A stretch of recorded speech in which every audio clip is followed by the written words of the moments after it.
always think that mouse on the StarTale logo looks like a golden loaf of bread. I don't know. It's always reminded me of that ever since they changed it. They have the worst logo. Oh, dude, no, don't. It's okay. It just looks like a loaf of bread. All right. Anyway, at the bottom left part of the map, in the red, our Zerg player defeating StarTale, parting last game on Sandshore Mist. This time on Cloud Kingdom, we have TSL.RevivaL. And in the upper right, in the blue, from StarTale, a Terran player this time, kind of an up-and-comer, although he has had some pretty distinguished wins in the Team League in the past. It is StarTale.Sound. All right, so StarTale.Sound versus TSL.RevivaL, and indeed, it is TVZ time. Nice to see a Terran player at least, and we'll see what he's going to be up to here. Now, Cloud Kingdom is kind of a go-to choice for both Protoss and Terran players recently. There's kind of a hierarchy, Protoss and then Terran and then Zerg, kind of like this map. We see Terran players pick this in TVCs, but we see Protoss players pick it in PVTs. So a lot of play is very cool here. You can even opt for some sort of a Reaper expand if you want to. The Hellion build works really well. The 3 Command Center build behind the back of Banshees, which have a lot of maneuverability, works really well. A lot of options for Terran players here. Mech works really well as 100%. well. I mean, you can protect your second and your third pretty easily with siege tanks and Hellions in the kind of middle stages of the game. So, yeah, I mean, Sound really has picked a map where he has a variety of options. And it's always so interesting lately to see how Terran players decide to open in TVZ. Ever since that Queen buff with the 5 range, Terran players have kind of struggled a little bit. I mean, they're so used to being able to do damage to Zerg in the early game. They've kind of been conditioned to play that way since the very beginning of StarCraft 2, since the beta, basically. So to now have an instance in the metagame now where Zerg can play very successfully defensive in the early game, Terran players are starting to really have to switch things up for the first time in a very long time, actually. Terrans have to innovate. Yes, they do. So Hellions can get shut down so quickly, as you mentioned. So we'll see what Sound is going to be up to. Scouts his opponents hatch first. No real surprise there at all. Gas has been bypassed for quite a while, though, so it looks like we may indeed move into the that 4-Queen build that is so popular with the Zerg players right now. And as soon as I say that, he decides to grab Gas. So thanks very much, Revival. You're a buddy. Yeah, well, I mean, it's with the 4-Queen build, usually you can kind of tell after they get those first 2 queens is usually when you'll have the, real good indicator. It's a little bit early to call right now, but it is a very popular build. I mean, 4-Queen has, I don't want to call it the standard, but it's something that most Zerg players have been doing. I've started playing around with it myself. I'm a big fan of getting gas early just because I like being aggressive with speedlings personally, but I have been playing 4-Queen a lot into like Ling and Fester, and you feel like unbreakable in the early game. You're like, Hellions, lol, go ahead and try to do damage. It always makes me laugh that no one can see this unit. It's just sitting there. It's like directly above them. Like the shadow is casted on their actual base. How do they not see that? It's just a rock formation. Don't pay it any attention. It moves. Nope. That's just a trick of the light, man. Clearly just innocent rock formation. All right. Well, oh, that's not so innocent. Now, it's, no, not at all. We may see a big Roach push here. Yeah. This could be a quick game. We've seen, though, out of Zerg players that have not gone for that 4-Queen build when they want to play for that gas quick. And we saw this yesterday, actually. They do tend to go for that very quick Roach rush because a lot of Terran players are taking so many command centers at the beginning of the game and only have relatively weak Hellions out to defend. Yep, the metagame for TVZ right now is just changing so rapidly. You've got responses to responses that the different races are doing against each other. And so, yeah, I mean, if Sound does go for that very, very quick command center, he could be in a little bit of trouble here. He's actually going for a starport here, so we may see some Banshees coming out for our Terran player at some point here. He's also getting that reactor as well, so reactored Hellions are certainly a possibility too. But Sound, I don't know, I feel like when it comes to different openings, he's actually going to be in an okay spot for this. He's got the tech lab started on the barracks. By the time that the tech lab is getting around to being finished is when he's going to notice those roaches coming across. So he's actually going to be able to respond fairly quickly with Marauders if he wants to. It's not going to be easy, but he's actually in probably like the best situation you could be to handle something like this. The only problem is that he doesn't know it's coming yet. And Revival is droning up behind this, so he made 7 roaches. He's just going with it. He wants to do economic damage. He wants to force his opponent to freak out a little bit, which he may very well too. Oh wow, Zerglings sent in to pull those Hellions a little bit out of position. That's so smart, man. And allow the roaches to get a better engagement here. Look at that. And the Roaches are like, see ya, bunker. Yeah. We just want these SCVs. We don't really want to try to break you. And in contrast to what we saw yesterday with the big Roach all-in, RevivaL being very smart here and picking off these SCVs and workers before heading into the main. Yep, and look at this. He can just kind of sit near the ramp, doesn't need to worry about the bunker all that much, and he's going to be very annoying for StarTale.Sound. He's going to lose a lot of mining time. Might be able to get a supply depot, but I think, you know, over time these Roaches are obviously going to be whittled away, but really the damage. I mean, yeah, he's killed some SCVs. He's not letting him mine really at this base. Oh, and he might even get another one yet, too. Yeah, no, I mean, he's definitely done his damage. I've never heard a huge group of Roaches all attacking with their melee at the same time. Made a weird sound effect. It's like the sound of, like, throwing someone's watch against a refrigerator. Now, this is awful gutsy out of Sound. He has decided to just go ahead and move into a third command center right away to play catch-up. So there's a potential, though, that his opponent, who, as we can see, is on 4 gas and just 2 base, could try to hit him with a huge amount of tech here in a second, something like Mutas. Yeah, we'll see. We'll have to see what he has planned. The Roaches are still alive. They're still being annoying. Yeah. Final one getting a little bit lower. The Banshee does die, but the Roach serving its purpose in warning RevivaL that there are Banshees on the way. And the lair's almost finished now. Yeah, 2 spores going down immediately just in case there is cloak. So Sound, again, you know, is in a position where not only did he take damage, but may not really be able to do a whole lot in exchange as well. He's actually got no cloak with this too. So I think RevivaL should just be fine with the amount of queens that he has. Yeah, I think this is a really good position for him to be in. It is going to be 2-base Infester for now. Macro Hatch coming up as well. So first Banshee about to make its way in, but there we go. Spore Crawler's up, and that Queen's going to be in position to do damage as well. Oh, Banshee finds a nice little sweet spot, though, and is able to pick off a couple of units. Yeah, unfortunately, taking that damage from the Spore Crawler means that he can't one-on-one that Queen anymore. Normally, a Banshee can kill a Queen, but if you take that much damage on it, the Queen can then kill the Banshee. We've got 2 more Queens on the way as well, so RevivaL going to continue to be more and more prepared for those Banshees. But you can see Sound has already switched away. He's already going more into that Marine tank composition. Just going with Marines for the moment after doing a little bit more harassment with his Banshee here. And yeah, so he's killed a few workers at the very least. So he's really got to watch out, though. Banshee down to just 20 hit points and will be able to make it out of there. How many workers have fallen? 9 workers. RevivaL's killed 9 workers. Sound has killed 8 workers. Yep, pretty even. What is the worker count, though, overall? That's kind of the big question. 48 drones to 40 SCVs. So a little bit of a lead for RevivaL, but the mules, of course, help even things out on the mineral front pretty well. Yeah, it looks like these Queens are just trying struggling, but they take a year to get over there. So unfortunately, the hatchery is going to take a little bit of damage. And, yep, does manage to pull that Banshee away as well. Yeah, so let's see. Banshee has not come back off on this side, so looks like there are enough queens up to keep the injects around here. Needs to get 1 more queen back so we can get the macro hatch up and running efficiently as well. But as we see, there is pathogen glands. We have burrow coming up, roach speed as well, and Sound, on the other hand, is going into a biomech composition. So pretty normal stuff. We have seen a lot of players switch into mech after this, though. Yeah, what I'm really wondering about is now that Sound is getting his 3rd base, if he's going to throw down like 3 more barracks right now and go for that very heavy Marine style like a lot of other Terran players are choosing to do these days. If he kind of stays on that low barracks count, he might find himself a little bit more vulnerable in that kind of later mid-game stage. In which RevivaL's going to have a large amount of Lings and Festers out on the field right now. We could throw down a Baneling nest as well. So, yeah, just not a whole lot of Marines being made at once for Sound.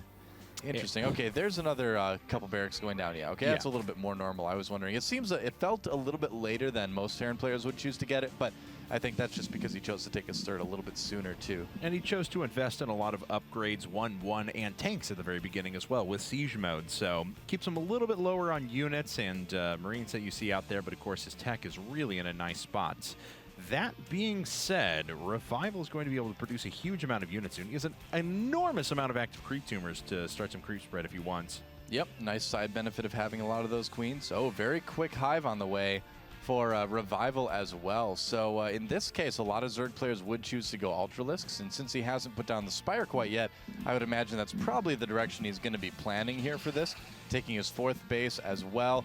Definitely a little bit ahead economically for now, but Sound is kind of shaping up to have a pretty strong army himself as well. He's got that 2nd factory on the way. He's got a decent amount of Marines out. 2-2 will be started very, very soon. There it is, +1 vehicle weapons as well. So It's going to be kind of a little bit of a passive game here. Sound really not trying to drop all that hard or anything, just harassing a little bit with those Banshees for now. Yeah, very nice. Picking off some creep tumors. Oh, does get fungled, though. One of those Banshees is going to die very quickly. The other's going down here in just a second. So Revival going over to yet another base. The Banshees did cost those infestors to expend a lot of energy, unfortunately, though, and the Banshee gets away. Yeah, I'm actually surprised he didn't just throw a couple infested Terrans out there. That's usually a little bit more energy efficient than just continuously fungling. And like you said, I mean, he didn't even get the second Banshee, so. Oh, well, that's kind of frustrating, I'm sure, but it's not going to be the end of the world. That's how the cookie crumbles. It's a long production queue for Sound right now. He's making quite a few things.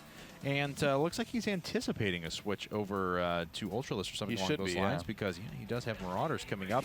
Looks like the Banshee will finally be caught. There it goes. As we can see, though, Revival sitting pretty comfortably on 4 bases. Now, the risk to put up that 3rd command center has paid off for Sound because he is on great economy and will be able to start churning out a bunch of units soon. His tech is really already in place. We've mentioned that before. He has the tendency to prioritize his tech out first, and he's going to be on very, very nice upgrades. He's going to have a lot of very well upgraded units, but he still needs just a little bit longer to kind of hit that critical production mode.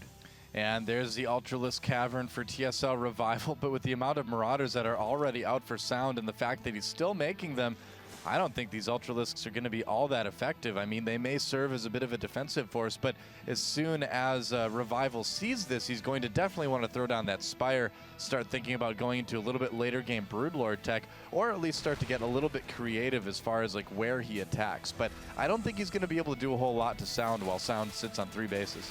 Revival doing a nice thing, making sure he opens up the other attack pass on the map as he takes his 5th base. It looks like it's about to be dropped, though, and there's not too much that Revival's going to be able to do about this. Still pretty low HP, so we'll see. Yeah, it looks like he is indeed going to go ahead and drop down there. Let's take a look at what Revival... Oh, wow, twitching Infestor there. I'm not really sure what he's up to. He's like, I'm claustrophobic. What's going on?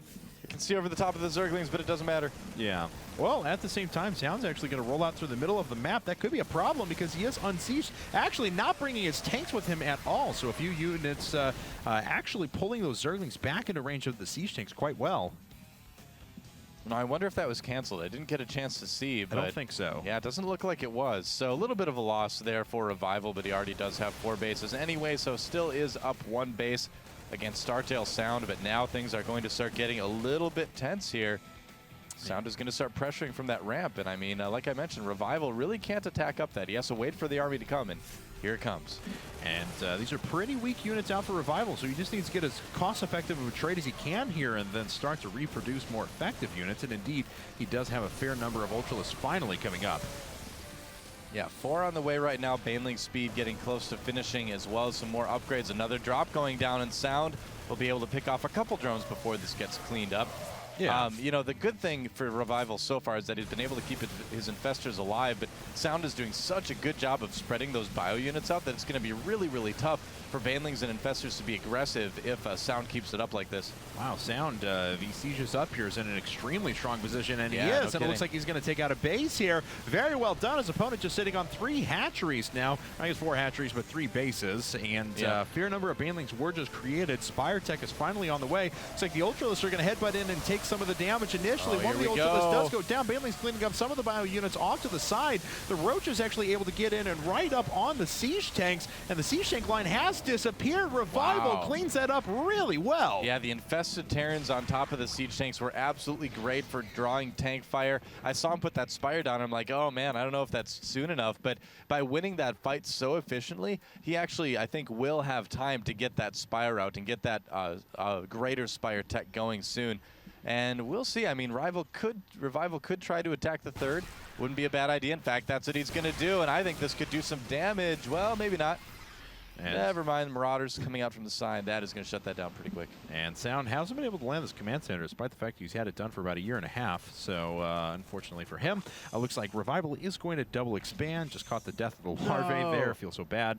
But yeah, we do have Spire Tech just finishing. He'll be able to move over to that greater Spire here in just a second. Yep, Marauders still being made by Sound as well. Oh, and here comes the attack at the natural expansion. Not a lot of tanks out. Some infested Terrans trying to draw fire, but Sound does target fire with those tanks.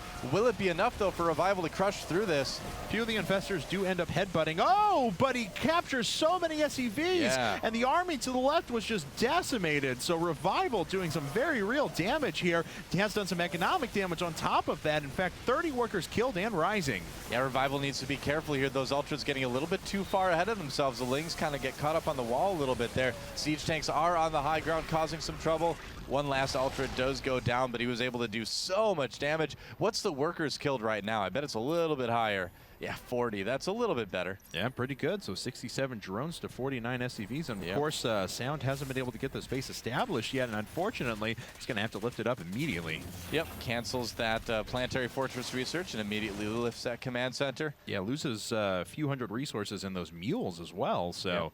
That's certainly not where he wants to be. Sound was thinking about dropping there, but not going to be able to get a whole lot of damage done. The Greater Spire's about halfway finished, and the first Corruptors are on the way. Well, I got to say, Revival's doing a really, really good job of delaying things until those Corruptors come out, until he's able to make the Broodlords out of them and kind of push in for that really good late-game push. He's done a great job of keeping Sound on his side of the map. He's attacked at the right places. He's pulled back when he needed to pull back. So just so far, a really, really well-played game, I feel, from TSL Revival. Yeah, I mean, especially because you know, he opened up pretty strong with the 7 Roaches that he initially pushed with, and then there was a time when Sound was kind of allowed to macro up and looked like he had that crushing force that would be necessary to overrun his opponent, but Revival has just handled the engagements magnificently. Yeah, I mean, when I saw the Marauders being made early on, I'm like, oh boy, these Ultras are going to do absolutely nothing, but Revival not letting that happen. I mean, he knows that if he would have attacked right at that point into that army, he would have lost all those Ultras very efficiently. So instead, you know, we saw him pull back, sacrifice a base, just kind of poke a little bit here and there, and then find that great opportunity at the natural to kind of get back into it. And all that let him get his Greater Spire up, and there are now Broodlords on the way. Yeah, a few Broodlords are up even. So yeah. Let's see here. They don't have any air upgrades quite yet, but of course the ground units are on 3-3, so the Broodlings themselves will be quite powerful. Yep, they do damage. For those of you who may be unfamiliar with Broodlords, the first hit that the Broodling does air attack damage, and then from then on it's all ground damage from the Broodling itself. So that's kind of how that unit works. It's a little bit different, but it's pretty cool. 3 more Broodlords coming up, and 19 Banelings are on the way. So Revival actually is going to have a staggeringly powerful army. How many Ultralisks in there? 8 Ultralisks, 7 Broodlords, 4 Infestors, a billion Banelings, and those 7 Broodlords are going to be so strong. Yeah, this is pretty much about the scariest late-game tech can get from Zerg. Oh, here come the Broodlords firing from that high ground. Yeah, not really taking too much damage either, catching these tanks sieged up. Yeah, forcing them to unsiege, then immediately getting up and picking off a couple as they retreat. Yeah, and the great thing about the Broodlords now is that they've got this Ultralisk backup, one tank not making it out, and the Ultras are going to be able to just keep pushing back Sound, and the Ultras are going to follow. Oh, man, and now the tanks are just completely exposed. Oh, Baneling's connecting on everything. Sound taking so much damage. He needs to pull those Ultras back, though. Those are too easily kited right now. Okay, there we go. Yeah, he does pull them back after losing one. The Infestors not quite able to get close enough to a fungal. Oh, but that's close here. Yeah, got really close, as a matter of fact. Sound playing with fire. Yeah, there is enough for a fungal. One good fungal locks down all of those bio units. Pretty much. Things overall looking pretty good for Revival. I mean, this is definitely the sort of ideal late-game composition. Infestor, Ultra, Broodlord. You've got powerful ground units that don't die very quickly here. You've got fungal growth.